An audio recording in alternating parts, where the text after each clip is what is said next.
Nitra Chandra. Okay, thank you. So we'll continue reading from Teachings of Lord Chaitanya, chapter 12. Would somebody like to read? I'll read. Please. Yes, please. Devotional service may be regulative or affectionate. One who has not developed transcendental affection for Krishna should conduct his life according to scriptural injunctions and under the guidance of the spiritual master. In Srimad Bhagavatam 2.1.5, Shukdev Goswami advises Maharaj Parikshit, Tasmat Bharata Sarvatma Bhagavan Ishwaro Hari Shrit Shratavya Kirtitavyascha Smartavya Smartavyas Chechetabayam.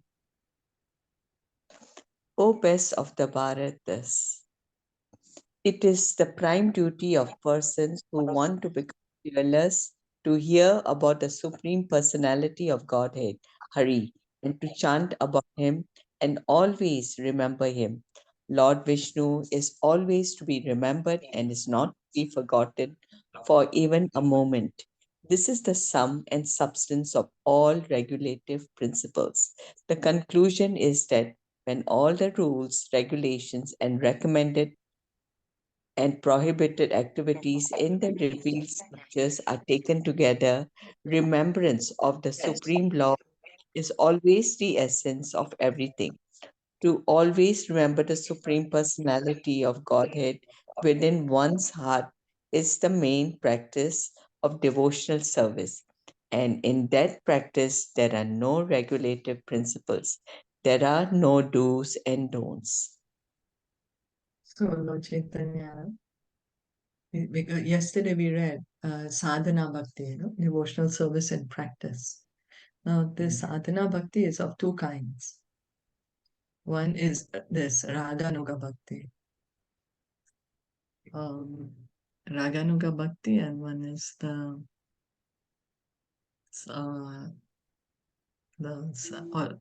as we follow with rules and regulations. Now, in raganuga bhakti is very elevated. It's after the point of nishtha, means it's on the liberated platform where the living entity is already revived his love for Krishna. He has he has this mood of a particular Brajbasi, and he loves Krishna in that mood.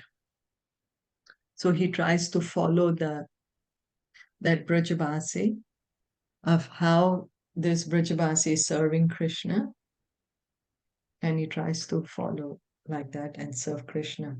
All this, whether regulative, following rules and regulations, or raganuga, both are done under the guidance of a spiritual master. We can't make up such things because otherwise we are going to get misguided and we will not know if we are just listening to our mind. So it needs very expert guidance. So then Sukadev, Lord Chaitanya is pointing out, is giving evidence from Bhagavatam.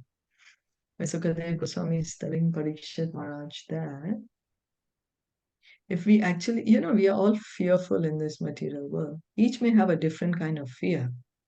I may be afraid of something, dogs. I'm afraid of dogs. But you might say, oh my God, why are you afraid of dogs? They are so lovable. But then you may be afraid of something else. So each of us have our different fears. Right? So Kadev Goswami is saying it's a prime duty of persons who want to become fearless. He's saying it's a duty. We have so many duties, but also it's our duty to surrender unto Krishna. So he's saying it's a duty to hear about Supreme Personality of Godhead Hari and chant about him and always remember him. So if we hear about Krishna properly, then we'll be able to chant. And if we are hearing and chanting properly, then automatically we'll be able to remember. So that's why hearing is very important. hear carefully, attentively, so that we can chant. And when we chant attentively, we will be able to remember. Rupa Goswami also says in Nectar of Devotion, always remember Krishna, never forget Krishna.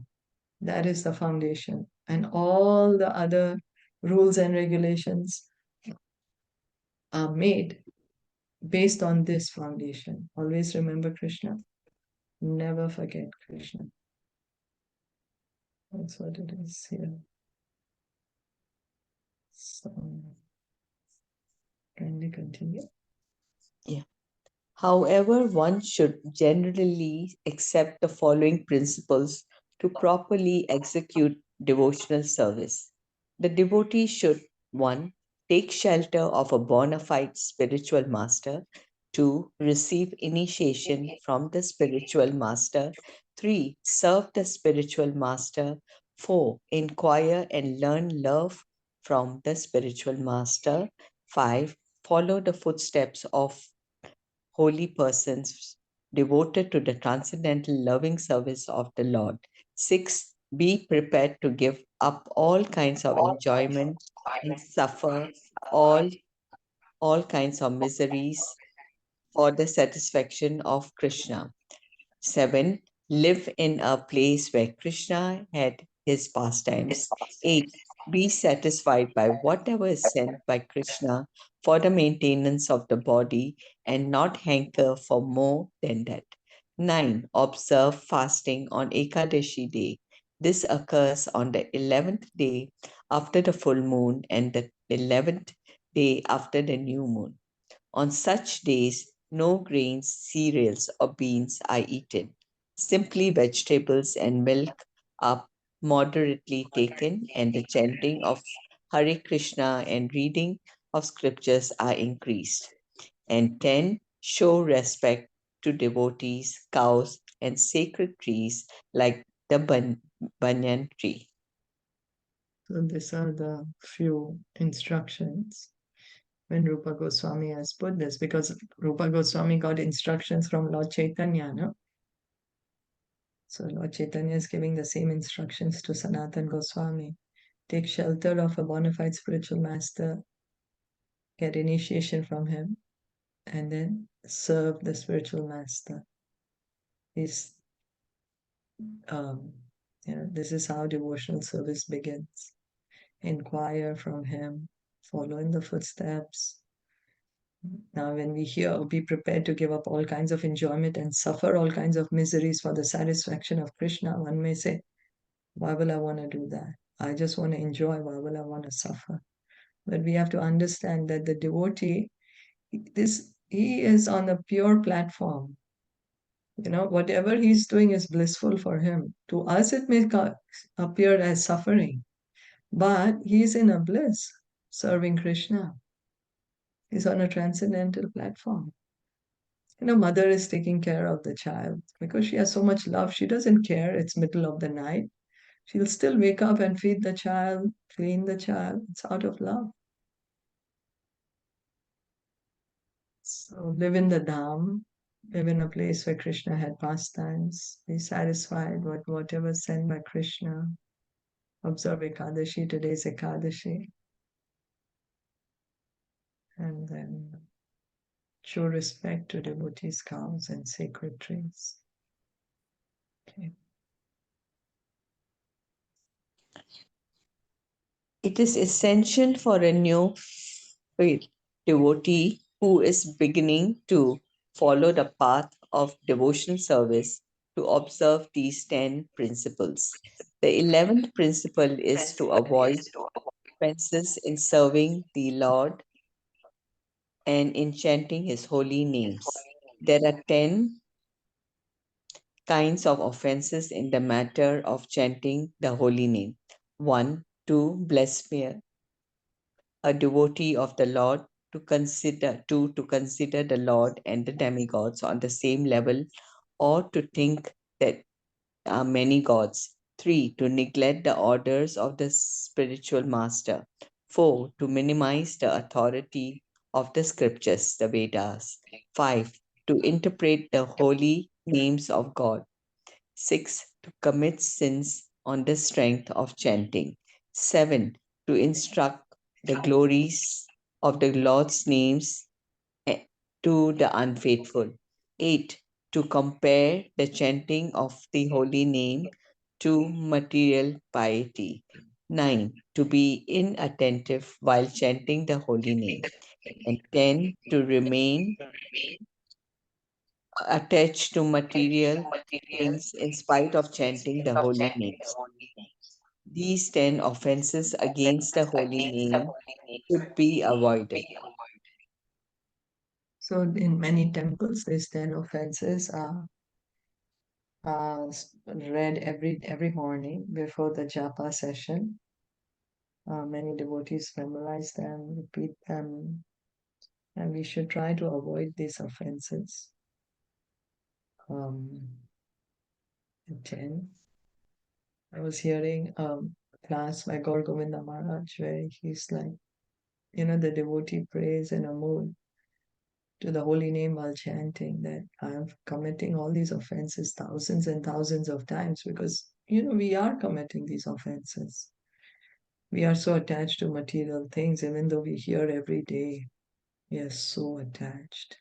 And we have so many other offenses we are committing sins on the strength of the chanting, interpreting, not enough faith in the Vedas, so many offenses, blaspheming devotees, offending devotees. So he was saying the devotee prays to the holy name of the Lord from the heart, crying from the heart that my dear holy name, my dear Lord, I am committing these offenses thousands and thousands of times. Please help me.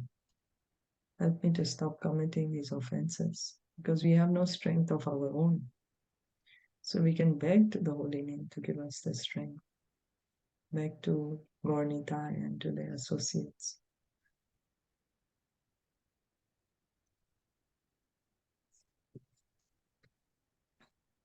The 12th principle in the execution of devotional service to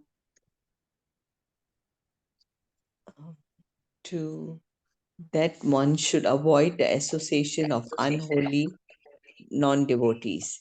13. One should not attempt to have many disciples. 14. One should not take the trouble to understand many books or to understand partially any particular book. One should avoid discussing different doctrines. 15. One should be equipoised both in gain and in loss. 16. One should not be subject to any kind of lamentation. 17. One should not disrespect the demigods or other scriptures. 18. One should not tolerate blasphemy um, against the Supreme Lord or his devotees. 19. One should avoid ordinary topics of novels and fiction, but there is no injunction that one should avoid hearing ordinary news. One should not, 20. One should not give any trouble to any living creature, even a small bug.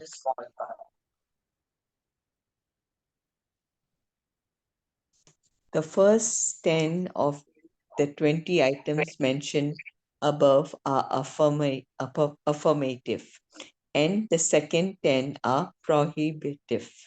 In the Rasamrit Sindhu, compiled by Srila Rup Goswāmī, it is said that one should be very liberal in behavior and should avoid any undesirable activities. Of the 20 regulations, the most important are the first three: to accept the shelter of a bona fide spiritual master, be initiated by him, and serve him. So we just read 10 do's and 10 don'ts. And then Lord Chaitanya is saying, what's the most important thing is the 3 do's. From the 20 items, 10 do's, 10 don'ts, 3 are the most important. Accept the shelter of a bona fide spiritual master, be initiated by him, and serve him.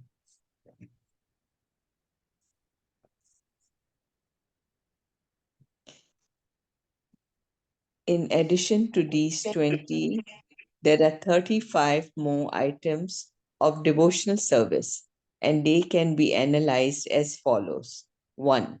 Hearing about the Lord. 2. Chanting about Him. 3. Remembering Him. 4. Worshipping Him. 5. Praying to Him. 6. Serving Him. 7. Engaging as His servitor. 8. Being friendly toward Him. 9. Offering everything to Him. 10. Dancing before the deity. 11. Singing before the deity. 12. Informing the deity of one's thoughts. 13. Offering obeisances to the deity. 14. Standing up to show respect to the deity and the devotees. 15. Following a devotee when he gets up to go to the door. 16. Entering the temple of the Lord. 17. Circumambulating the temple of the Lord. 18. Reciting prayers to the Lord. 19. Vibrating hymns in his honor. 20. Performing Sankirtan or congregational chanting of the holy name. 21. Smelling the incense and flowers offered to the deity. 20. Accepting prasadam, food offered to Krishna. I can't. Okay. 23. Attending the Aarti ceremony. 24. Seeing the deity. 25. Offering palatable foods of from the Lord. 26. Meditating on the Lord. 27. Offering water to the Tulasi tree. Of 28. Offering respect to the Vaishnavas or advanced devotees. 29. Living in Mathura or Vrindavan. 30. Understanding Srimad Bhagavatam. 31. Trying one's utmost to attain Krishna. 32. Expecting the mercy of Krishna. 33. Joining with devotees in performing Krishna's ceremonial functions. 34. Surrendering to the Lord in all respects. 35. Observing different ceremonial functions and vows.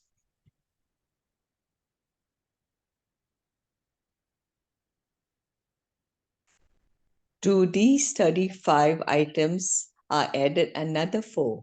1. Marking one's body with sandalwood pulp to show that one is a Vaishnava. 2. Painting one's body with the holy names of the Lord. 3.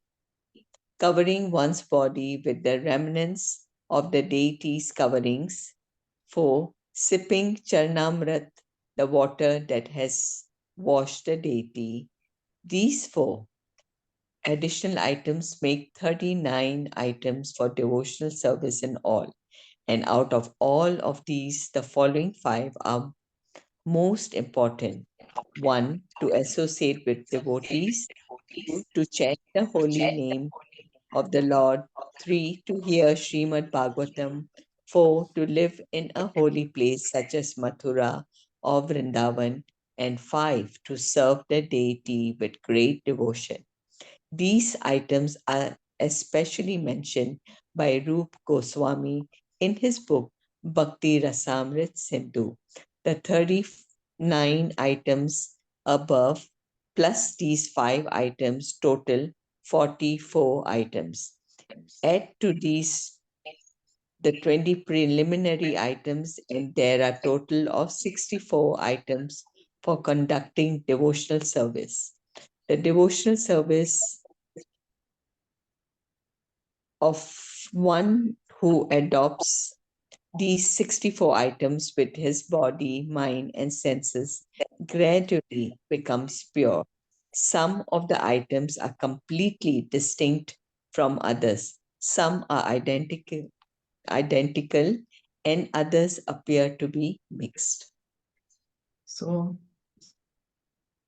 there were 10 do's, the 10 don'ts. So that becomes 20. And then there were 34 other items. out of which the first 9 are the Nava Anga Bhakti, hearing, chanting, remembering, offering prayers, worshipping the deity. The first 9 are that from the 34. And then Lord Chaitanya says, what is the most important is associate with devotees, chant the holy name of the Lord, hear Bhagavatam, live in a holy place like Mathura Vrindavan, and serve the deity with devotion. So we can see Srila Prabhupada, he did the morning program in such a way. In the morning there's Mangala Arti, so there's deity worship. There's Tulsi Arti, worshipping the devotee also, associating with the devotees, chanting the holy names, and Bhagavatam. And Prabhupada said that the temple is Vaikuntha. So he designed the program of the ISKCON temples to include all these important items. Yeah. So these 5, and we heard from the first 20 that 3 are to take shelter of a bona fide spiritual master, get initiation from him, and serve him. So the 8, from the 64, 8 are given great importance. Of course, all 64 should be adopted. And then Prabhupada is pointing out one can become a pure devotee.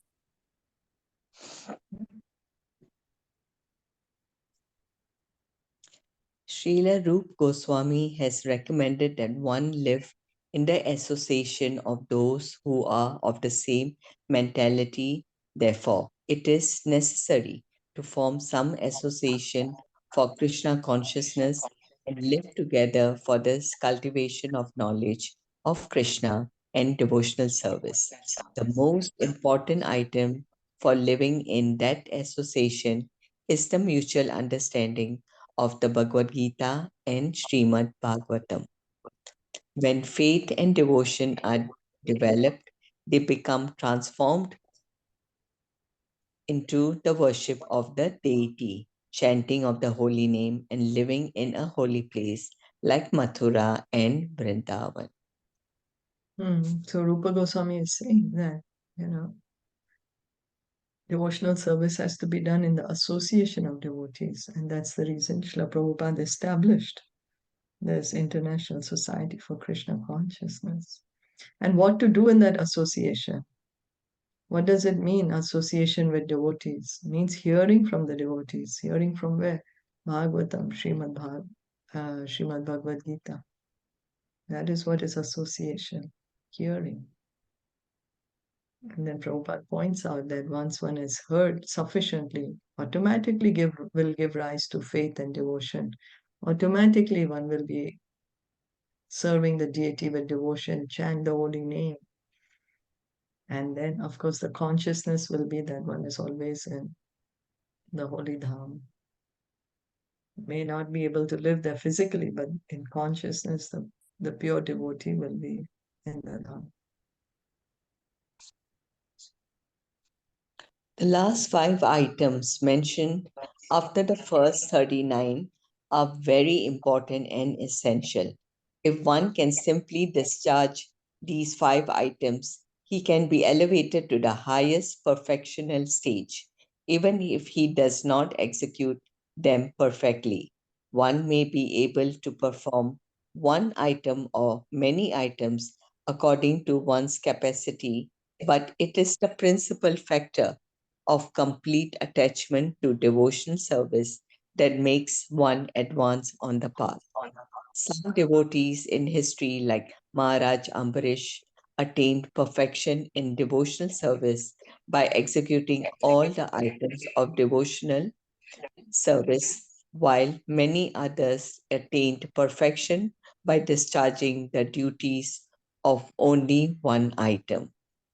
Some of them are Maharaj Parikshit, who was liberated and fully perfected simply by hearing; Shukdev Goswami, who became liberated and attained perfection in devotional service simply by chanting; Prahlad Maharaj, who attained perfection by remembering; Lakshmi, who attained perfection by serving the lotus feet of the Lord; King Prithu, who attained perfection simply by worshipping Akrur; Akrur, who attained perfection simply by praying.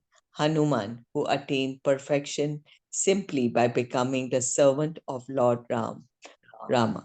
Arjuna, who attained perfection simply by being a friend of Krishna's. And Bali Maharaj, who attained perfection simply by offering whatever he had in his possession. So this is the Nava Anga Bhakti, the devotional service.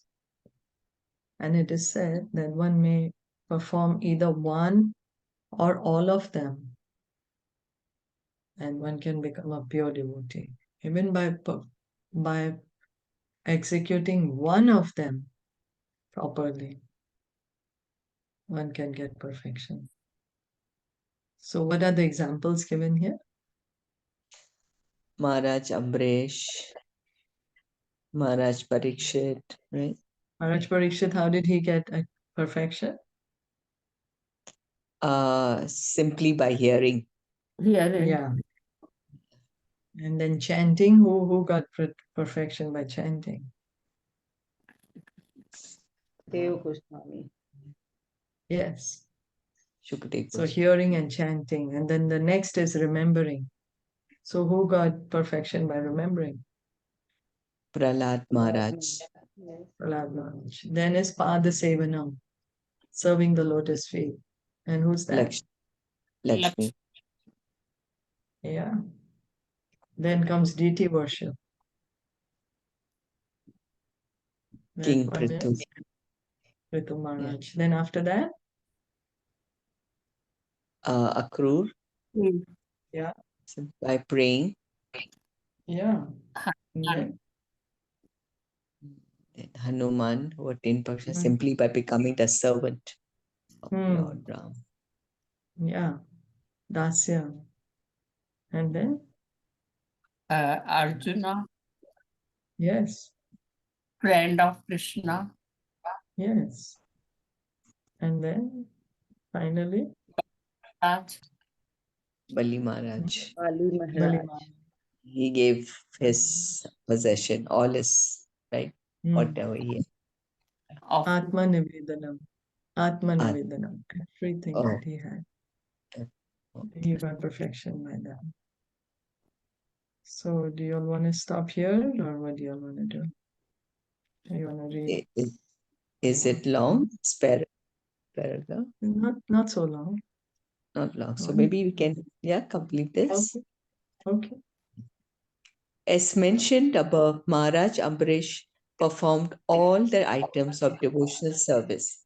His first of all, he first of all engaged his mind by fixing it on the lotus feet of Krishna. He engaged his words, his power of speaking, in describing the transcendental qualities of the Supreme Personality of Godhead. He engaged his hands in washing the temple of the deity, his ears in hearing the words of Krishna, and his eyes in beholding the deity. He engaged his sense of touch by rendering service to the devotees, and he engaged his sense of smell by relishing the fragrance of the flowers offered to Krishna. He engaged his tongue in tasting the tulsi leaves offered to the lotus feet of Krishna, his legs in going to the temple of Krishna, and his head in offering obeisances to the deity of Krishna. Because of all his desires and ambitions were thus engaged in the devotional service of the Lord, Maharaj Ambrish is considered the leader in discharging devotional service in all kinds of ways. So Atma Nivedanam, Ambarish Maharaj is also a very great example. So how did he, for this, the first thing did he do? Krishna. Yes, he fixed his mind, engaged his Yeah. mind First, he by fixed his mind on the lotus feet of Krishna. And then all his other senses, words, power of speaking, hands, ears, eyes, sense of touch. So all his senses he's engaging. But first, he's fixing his mind on the lotus feet of Krishna. Any comments? Any questions? Very hard to. Yeah, it's all of Yeah. Very hard. easy So what to- is the most relevant for us? That's the reason. What is the most relevant for us? Hearing and chanting. hearing and chanting? Yes. Hare Krishna mantra. Hearing and chanting. Parikshit Maharaj heard, Sukadev Goswami chanted, right? So we also Yes. hear and chant. Hearing and chanting. Others are very difficult for us to do. So hearing, chanting. Those are the most relevant for us. Then automatically, gradually, the remembrance will come. Gradually, everything will follow. But we need to regularly hear and chant. That we can do, right? Yeah, but while That's chanting also, right, we are doing that offense, no? Like, I mean, for myself, I feel like my mind is diverted many times. yeah, it's each of us. Each of us is the mind runs away, then what do we do again? Yeah. After so many mantras, then we'll realize, oh my God, Then we where was come I? back. Yeah, where was, yeah. Okay, let me hear. But pray, as I was saying, I heard from God Govinda Maharaj. He's saying, pray to the holy name to help us that I'm committing these offenses thousands and thousands of times. Please kindly help me to become free of the offenses and chant the pure name. That's all we can do. Otherwise, what can we do, Yeah. Yeah. Okay. Thank you so much. Caitanya Mahaprabhu ki jai. Srila Prabhupada ki jai. Gaur Bhakta Vrinda ki